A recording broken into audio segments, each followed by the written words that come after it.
So the Pumas will be taking on the All Blacks this weekend for the first round of the Rugby Championship. And in this preview, we'll be looking through at the lineups, the key players, the head-to-heads from last year, and then also a prediction at the end for who I think is going to win this match. But as you can probably tell, I'm thoroughly excited to see what happens here. The first round of the Rugby Championship in 2024, it was the victory for Argentina on New Zealand soil, but now New Zealand, they have the opportunity to do the same thing, except in Argentina's backyard instead. But starting off, we will look through at the All Blacks side. They have gone with a lot of experience across that 23-man side. Ethan de Groot at number 1, Cody Taylor 2, and Fletcher Null slots in as the number 3. Exactly what people were expecting, which is honestly what you could say about a majority of this All Blacks lineup. Scott Barrett returns in the number 4 jersey. He will also be captain for this matchup with Fabian Holland, the promising youngster.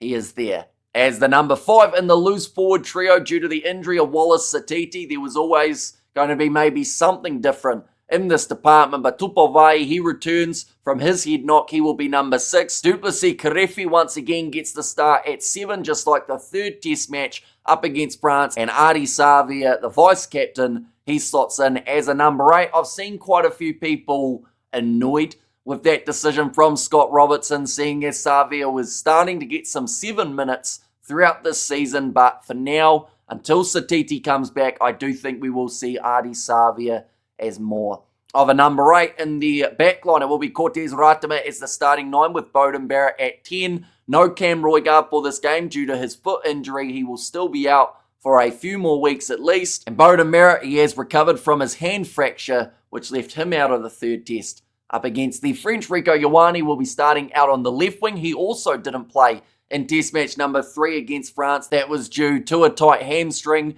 Geordie Barrett in the middle as the other vice-captain alongside Billy Proctor. Then Sevu Reece out on the right wing and Will Jordan at number 15. So overall, about as much experience as New Zealand could have in their starting lineup, with the exception of, I guess, Billy Proctor at number 13 rather than Leonard Brown, although Anton Leonard Brown, he'll be making his way off the bench alongside Damian McKenzie. But for the Argentine starting lineup in the front row will be Mako Vivas as the number 1, Julio Montoya at 2, and he will be fired up for this contest after 2 slightly lackluster games up against the English in July. Argentina will be ready to come out and give it their absolute all for the start of this Rugby Championship. Delgado, he will slot in at 3. So compared to what we are used to seeing, no Thomas Garchot for this match. And also in comparison to last year, no Augustin Crevi for this contest. Of course, he hasn't been in that Argentinian setup for quite some time, but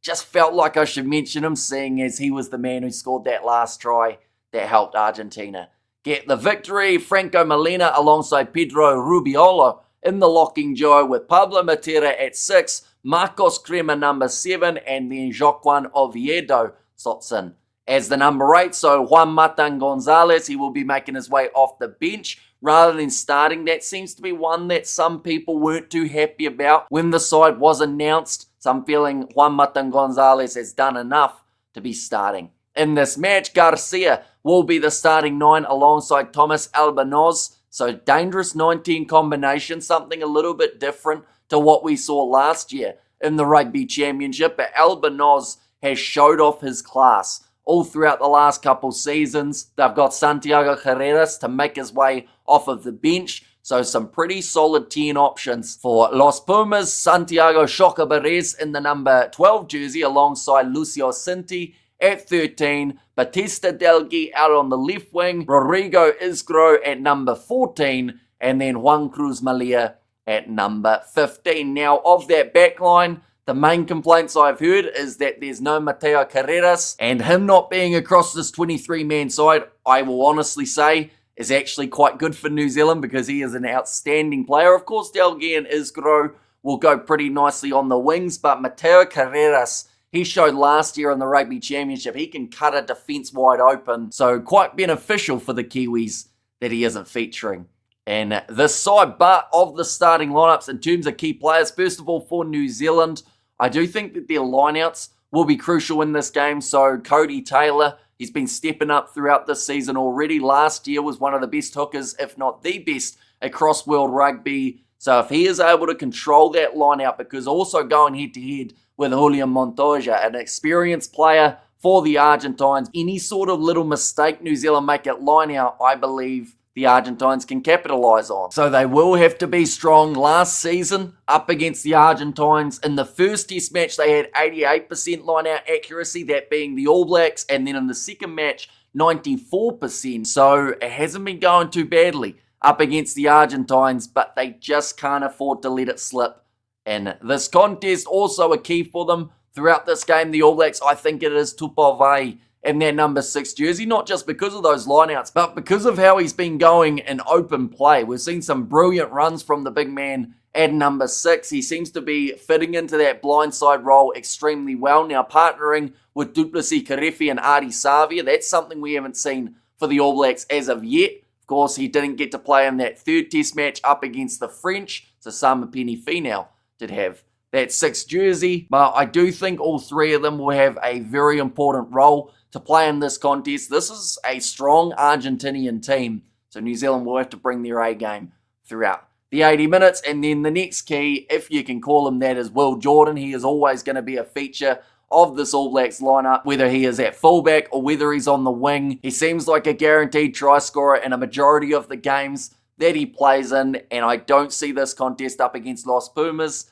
being any different in the starting lineup for Argentina. The players to keep an eye out for, I do think that Juan Cruz Malia, playing number 15 in this game for Argentina, last year he showed some really good moments throughout the season, and that was not just in the Rugby Championship, but outside of that, just some really good control from the back and being able to work nicely with whoever was playing at number 10. In this case, it will be Thomas Albanoz. He has got plenty of X factor himself for this type of game, but I do think if Juan Cruz Malia has great positioning throughout this contest, New Zealand may struggle to win that territory game. It is something that's been a bit criticised of New Zealand, sometimes kicking that ball away. And with this Argentinian back three of Delgui, Isgro, and Juan Cruz Malia, perhaps a few counterattacks could be coming from Argentina. In the fullback, of course, Julian Montoya, another man to keep an eye on. He doesn't just do well at the lineouts, but his breakdown work is extremely strong. He wins turnovers often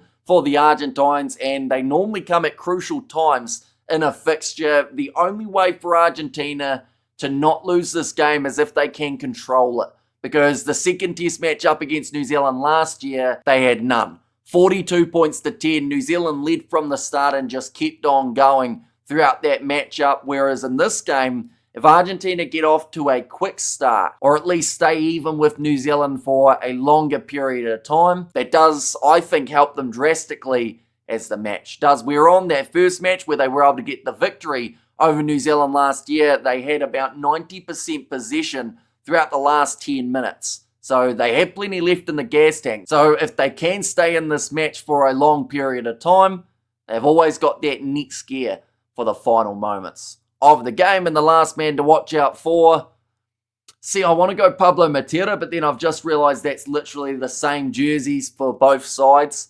So I'll go with Joaquin Oviedo off the back of the scrum in this case. He's a dangerous ball runner, extremely physical, and you know he's got to be a good player if he's taken Juan Matan Gonzalez out of the running for a starting spot. He's got a great deal of potential, and I do think that he will test this All Blacks loose forward trio throughout this contest, which is exactly what New Zealand will want heading into this game. Of course, this is New Zealand's, what some would say, their most experienced, strongest to a certain extent side, but I do think for the side to be able to claim that title, they have to be able to outmatch a lot of their opposition. And I do feel like for Argentina here, after the 2 losses to England, there's that little bit more on the line. They want to go out there and cause an upset yet again. New Zealand's record as of late for their opening contests of a Rugby Championship have not been great.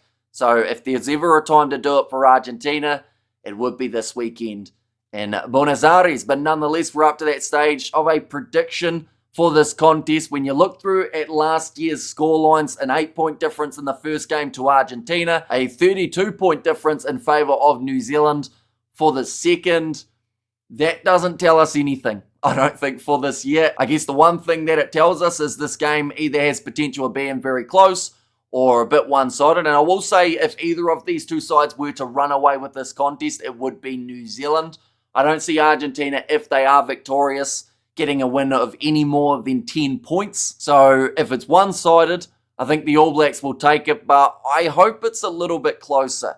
And both of these sides are tested. I could see it being quite high scoring in this game. Maybe a bit of a slower start, but then really start firing as the match progresses. So I'm going to go 35-22 in favour of New Zealand. I feel like that might be a little bit more one-sided than it could end up being. 13 points difference. Maybe it's only somewhere between 5 and 10 points if the All Blacks are victorious, but I'll go 35-22, see whether or not we are right for this matchup. But it is kicking off at 9:10 a.m. New Zealand time on Sunday morning. We will be doing the live commentary on the channel, so of course be sure to tune in for that. We've also got the game prior to that between South Africa and Australia. We're covering that one as well. But I do thank you all very much for tuning in. Do let me know your score prediction for this game in the comments down below. If you did enjoy, be sure to leave a like and subscribe, and I will see you all for the next one.